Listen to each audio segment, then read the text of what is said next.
नमस्कार। बड़ी खबर में आपका स्वागत है। कानपुर देहात में पुलिस कस्टडी में युवक की मौत को लेकर के बवंडर जारी है। अंतिम संस्कार के लिए 100 को उठने नहीं दिया जा रहा है। कहा जा रहा है पहले हमारी मांग को पूरा करो। मौके पर सांसद देवेंद्र सिंह भोले, जिन्हें भी जन आक्रोश का सामना करना पड़ रहा है। हालांकि वो बार बार कह रहे हैं हम न्याय दिलाएंगे, दोषी लोगों को दंडित कराएंगे, जेल भिजवाएंगे, लेकिन जनता अभी कुछ सुनने को तैयार नहीं है। 24 घंटे के बाद डीएम, एसपी सब पहुंच चुके हैं। अधिकारियों का एक बड़ा काफिला भी पहुंच गया है। मांग क्या है परिजनों की? परिजनों ने मुख्यमंत्री योगी आदित्यनाथ को एक पत्र लिख करके मांग की है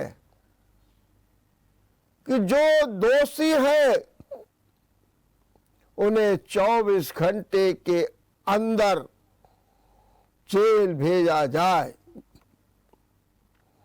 आपको मालूम है इसमें जो मृत युवक है बलवंत, उसके चाचा ने जो मुकदमा कायम कराया है, हत्या, बलवा, जबरन पीटना, उस मुकदमे के आधार पर पुलिस एसओजी की टीम, जिसमें 9 लोग हैं, उन्हें सस्पेंड कर चुकी है।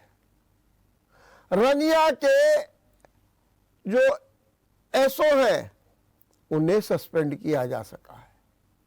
स्वाट टीम के जो मुखिया है उन्हें सस्पेंड कर दिया गया है।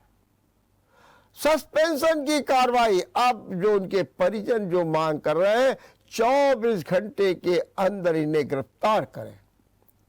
जिलाधिकारी ने कहा कि हमने मजिस्ट्रेटी जांच शुरू करा दी है और शासन तक जो गूंज हुई उसके ही आधार पर जो पोस्टमार्टम देर रात कानपुर नगर में किया गया और ये पाया गया कि अगर पुलिस ये कहती है कि हार्ट अटैक से मौत हुई है तो उसके शरीर में ये चोट के निशान कहां से आए? ये नीले नीले चोट के निशान कहां से पड़ गए? और देवेंद्र सिंह भोले भी मौके पर रह करके ये सब बता रहे हैं।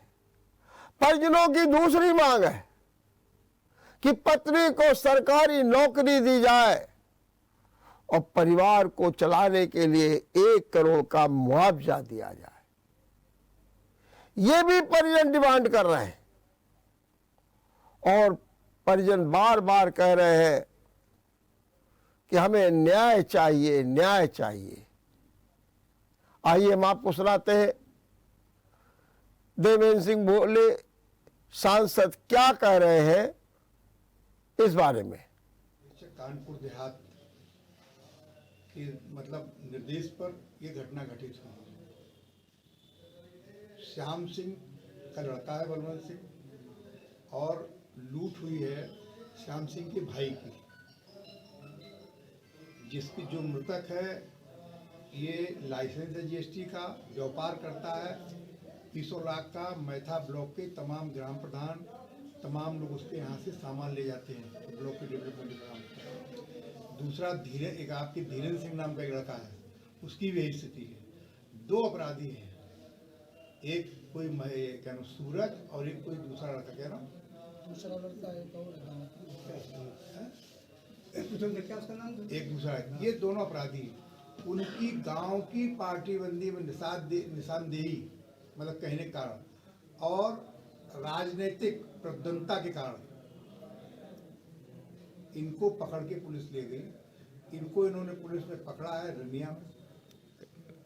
रनिया से वहां ले गए मैथा में सार्वजनिक चौराहे पर मारा, वादी कह रहा है कि लड़का नहीं था, हमारा भतीजा है, इसके द्वारा कोई घटना घटित नहीं हुई, पतला पतला लड़का था। जांच कर लें।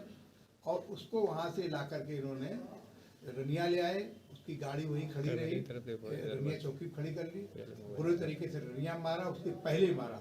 सबसे बड़ा सवाल ये है कि पुलिस अधीक्षक ने बयान दिया है आप लोगों को, वो हार्ट अटैक से मरा है, चोट के निशान नहीं है। अब आप देख लीजिए कि चोट के निशान है कि नहीं, उसको किसने मारा। दूसरी बात, डॉक्टर ने जो लिखा है, यहाँ पोस्टमार्टम करने की जरूरत इसलिए पड़ी कि डॉक्टर लिख रहा है, वो जो अपनी रेफरेंस लेटर बना रहा, उसमें वो दर्शा रहा है शायद 11 तारीख घटना है, जब घटना 12 तारीख और 13 तारीख को उन्होंने रेफर किया, और 13 तारीख के बीच में यहाँ आए हुए। तो सब तरीके से इसको मैनिपुलेट करने का काम किया जा रहा है, जिससे हमें शासन से अनुरोध करना पड़ा। उस अनुरोध के कारण कानपुर नगर में इसका पोस्टमार्टम एक टीम बना करके किया जा रहा है, और जो दोषी होगा गुणदोष के आधार पर कार्रवाई होगी। अभी आपने एक आरोप लगाया कि राजनीतिक प्रतिद्वंद्विता के चलते, तो सरकार आपकी है क्योंकि आप सांसद हैं बीजेपी के, तो गांव में आज भी राजनीतिक प्रतिद्वंद्विता होती है। गांव के लोग दो गुटों से बटे रहते हैं। मेरे साथ वहाँ पूरा गांव रहता है, सबका समर्थन रहता है। मैंने उसको आदर्श गांव घोषित किया था, विकास कराया था। लेकिन गांव की प्रतिद्वंद्विता हम नहीं खत्म कर सकते हैं, उसको हम समझा सकते हैं। और मैंने स्वयं कहा था अधिकारियों से कि इसको जांच, गुणदोष के आधार पर जांच करिए। 6 तारीख की घटना थी कानपुर देहात में। इसी बीच हमारे साथ कानपुर देहात से संवाददाता यासीन अली जुड़ गए हैं। यासीन, इस समय क्या हो रहा है घटना स्थल पर, और किस तरीके से एक विरोध हो रहा है, 100 को उठने नहीं दिया जा रहा है, क्या स्थितियां हैं इस समय? जी, अगर हम आपको बता दें तो लालपुर सरैया गांव में इस समय स्थिति पहली कही जा सकती है। प्रशासनिक अमला मौजूद है, प्रशासनिक अमले के आला अधिकारी जो है परिजनों को मनाने का प्रयास कर रहे हैं, लेकिन परिजन मानने को तैयार नहीं है, सब उठने नहीं दे रहे हैं। इसी बीच वरिष्ठ अधिकारियों के साथ परिजनों और ग्रामीणों की सीधी नोकझोंक भी हुई है। एसपी के साथ भी नोकझोंक हुई है, और सीधा सीधा उनका ये कहना है कि जब तक कार्रवाई नहीं होती, जब तक दोषियों के खिलाफ कड़ी कार्रवाई उन्हें जेल नहीं भेजा जाता है, तब तक वो अंतिम संस्कार नहीं करेंगे। और साथ ही उनका सीधा कहना है कि जब तक योगी आदित्यनाथ नहीं आते हैं, उनको मिलते नहीं है, तब तक वो जो है अंतिम संस्कार नहीं करते। क्या अब ये भी मांग है कि मुख्यमंत्री योगी आदित्यनाथ भी आए मौके पर? जी, बेशक तौर पर जो है उनकी जो मृतक है बलवंत सिंह, उनकी पत्नी ने मुख्यमंत्री योगी आदित्यनाथ को एक पत्र लिखा है, जिसमें सीधा सीधा उन्होंने मांग की है कि पहली तो मांग उनकी सबसे पहले यही है कि सीएम योगी आदित्यनाथ गांव आए, पीड़ित परिवार से मुलाकात करें और कार्रवाई का आश्वासन।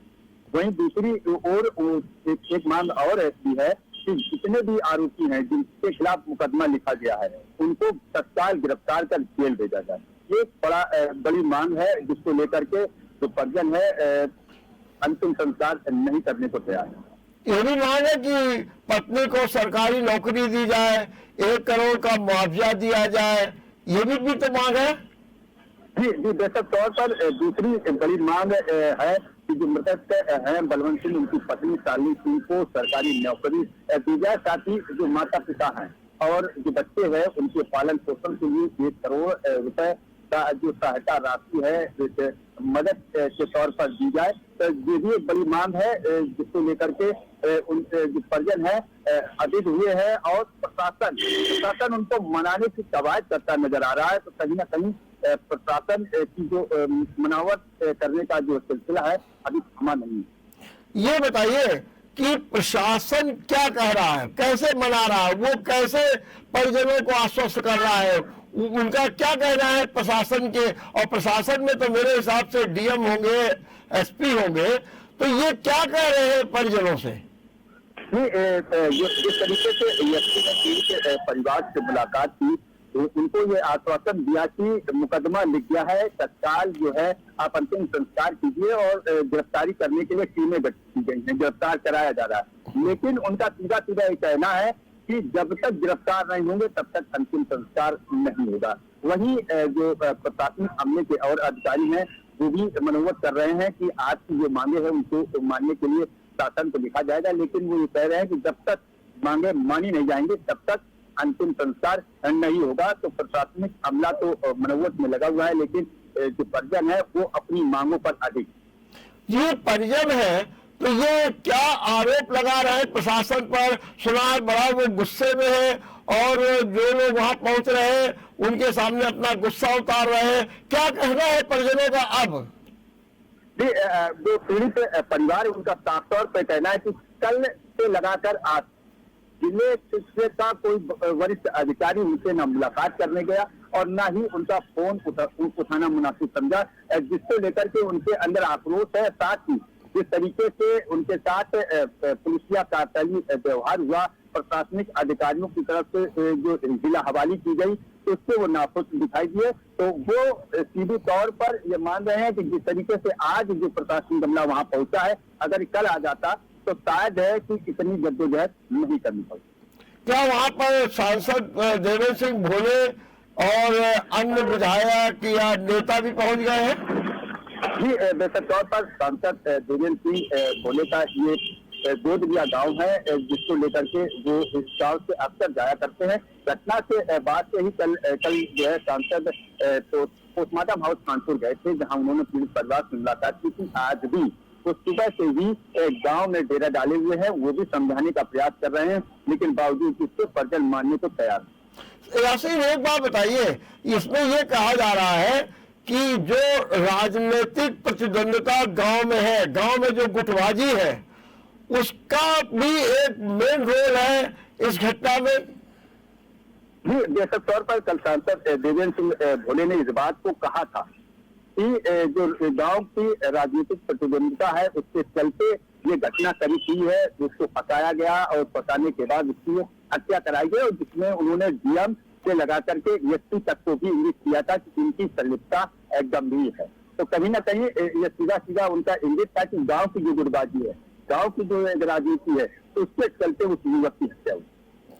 चलिए, बहुत बहुत धन्यवाद यासीन, बने रहिए और लगातार हमको अपनी सूचनाएं देते रहिए। इसी बीच एक खबर और आ गई है कि कानपुर विकास प्राधिकरण ने आज अवैध निर्माण तोड़ो अभियान के तहत गुजैनी थाना क्षेत्र के जरौली में करोड़ों की संपत्ति पर बुलडोजर चलवा दिया और वो बुलडोजर चलवा करके ये कहा गया ये सरकारी जमीन है, केडीए की जमीन है, इस पर अवैध कब्जा किया गया था और उस कब्जे को भी आज ढा दिया गया है। केडीए का साफ कहना है कि हम अवैध कब्जों को, अवैध निर्माणों को, अतिक्रमणों को नहीं रहने देंगे और उसी के तहत आज जरौली में बुलडोजर चल गया।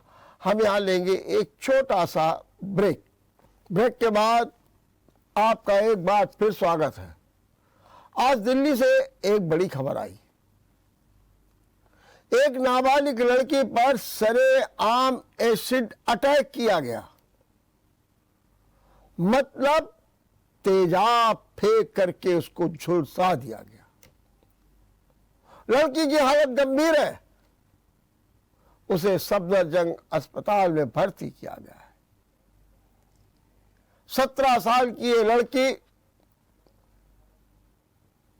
अपने घर से छोटी बहन के साथ स्कूल के लिए चली थी। कहते हैं द्वारिका मोड़ पर बाइक सवार 2 नकाबपोश युवकों ने उस पर तेजाब फेंक दिया। वो गिर पड़ी, बेहोश सी हो गई। उसे तत्काल ले जाया गया सफदरजंग, जहां पर उसकी हालत गंभीर बनी हुई है। बताया ये जाता है कि लड़की ने 2 परिचित युवकों के नाम बताए हैं और उनमें से पुलिस ने एक को हिरासत में ले लिया है और पूछताछ जारी है। सच बात तो यह है कि अभी तक ये नहीं खुलासा हो पाया कि इसके पीछे बुनियादी कारण क्या था, क्योंकि कभी भी लड़की की ओर से भी कोई शिकायत नहीं हुई है। बहरहाल मामला गंभीर है और इस पर दिल्ली पुलिस ताबड़तोड़ कार्रवाई कर रही है, जांच कर रही है। आज फिर संसद के दोनों सदनों में भारत चीन झड़प को लेकर के हंगामा मचा। राज्यसभा से तो बाकायदे विपक्ष ने वॉकआउट कर दिया। लोकसभा में तो विपक्ष के लोग तख्तियां लेकर के पहुंचे। इसके पहले विपक्ष की एक बैठक हुई जिसे कांग्रेस अध्यक्ष मल्लिकार्जुन खड़गे ने बुलाया था। इस बैठक में 17 दलों के लोग शामिल हुए और इस बैठक में कहा क्या गया? बैठक में कहा गया कि जो ये तवांगे का मामला है, इस पर लोकसभा और राज्यसभा दोनों में विस्तृत चर्चा होनी चाहिए, विस्तृत चर्चा होनी चाहिए। रक्षा मंत्री राजनाथ सिंह ने जो बयान दिया है उसमें तमाम जानकारी चाहिए और जवाब दे। विपक्ष ये मांग कर रहा है। बहरहाल एक और सियासत गरमाई हुई है, वहीं दूसरी ओर बॉर्डर पर सख्ती है। बॉर्डर पर हर प्रकार का सैन्य बल, मिसाइल, ब्रह्मोस्त्र, टैंक सब कुछ तैनात कर दिए गए जो अत्याधुनिक हैं और जिनसे चीन खौफ खाता है। ये जमीनी व्यवस्था, आसमान की भी व्यवस्था, सुखई, राफेल जैसे विमान भी बिल्कुल सतर्क खड़े हैं और समुद्र में भी जम करके तैनाती कर दी गई है। राजनीति भारत और चीन को लेकर के भी इंटरनेशनल स्तर पर भी शुरू हो गई है। पूरे अंतर्राष्ट्रीय जगत में मीडिया इस मामले को सुर्खियों में बता रहा है। अमेरिका ने खुल करके चीन का विरोध किया, कहा भारत के साथ, कहा कि ये चीन का कार्य ठीक नहीं है। वहीं दूसरी ओर चीन ने भी अब मुंह खोला और वही उल्टा चोर को तोल को डांटे। चीन कह रहा है कि अरे भाई, भारतीय सेना ने हमारे आक्रमण किया जिस पर हमको बचाव करना पड़ा। हालांकि यह भी दावा किया कि सीमा पर सब नियंत्रित है, स्थिर है, कोई खास बात नहीं है। और यह भी कहा गया कि हम ये चाहते हैं कि दोनों देश समझौते का पालन करें। दोनों देश माने भारत और चीन दोनों मिलकर के जो सीमावर्ती मामला है, जो वहां का प्रोटोकॉल है, वहां का जो सिस्टम है, जो वहां का समझौता है, उसका दोनों देश शक्ति के साथ पालन करें। और यह भी कहा गया कि वार्ता जारी रहेगी, वार्ता से सारे काम बनते रहेंगे। लेकिन सच बात तो यह है कि तनाव लगातार बढ़ रहा है और ये क्यों ऐसा हो रहा है, इसके विविध कारण सामने आ चुके हैं। उसकी जो स्थितियां है सीमा की, उसमें सब कुछ लिखा पढ़ी में समझौता है, लेकिन बहुत से समझौते का चीन न केवल उल्लंघन करता है बल्कि वो उन्हें स्वीकार भी नहीं करता है। 60 साल में 6वीं बार ये हरकत की गई है तवांग में। ऐसी हरकतें कई बार की गई और झड़पें हुई लेकिन भारत ने खदेड़ भगाया। अब 9 तारीख को क्या हुआ? जो चीनी सैनिकों को खदेड़ा उसमें कौन था? जेके राइफल्स के लोग थे, जाट रेजिमेंट के लोग थे, सिख लाइट इन्फेंट्री के लोग थे, और इन सब लोगों ने मिल करके मुकाबला किया और चीन के सैनिकों को खदेड़ करके उनकी जो स्थिति थी उसी में यथास्थिति कर दिया। देखते रहिए बड़ी खबर। नमस्कार।